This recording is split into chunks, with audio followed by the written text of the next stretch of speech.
When I look at myself in the mirror, I see a man broken and frail. How can I expect to get my son clean when I'm addicted myself?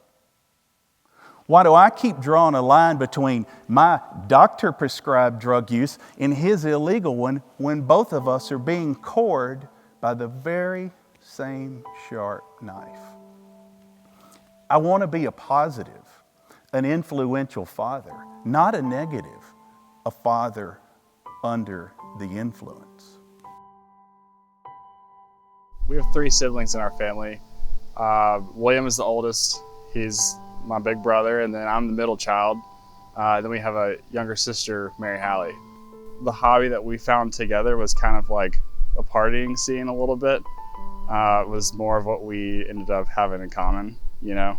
But it was kind of like a casual thing where in high school we would drink together because it was fun, and you know, that was like what we would do on the weekends.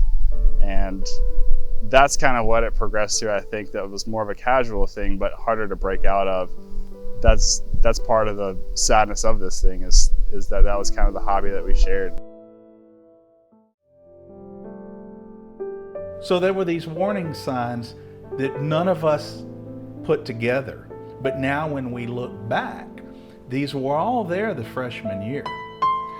And it just breaks our heart that we couldn't put all those together. The student wellness is so important, and alcohol and drug education is an important part of that. We have to put this out in the open and have this discussion to break that stigma so that these kind of conversations are comfortable. Well, I think William's story resonated with so many people because they could relate. So many people have the stereotypical idea of what they think an addict is, what an addict looks like. And William was the exact opposite of that.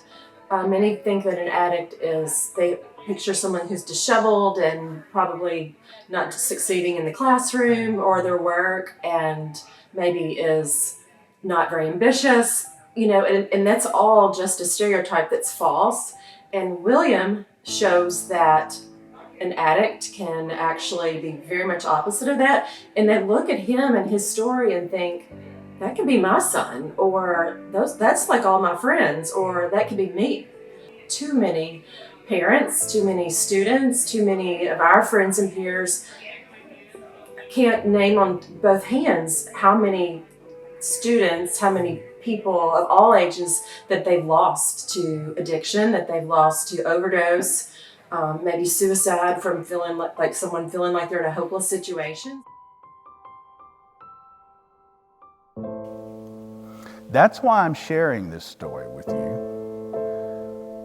because I want everyone, everywhere, who's stuck in Brokenville to know that there is a much, much better place.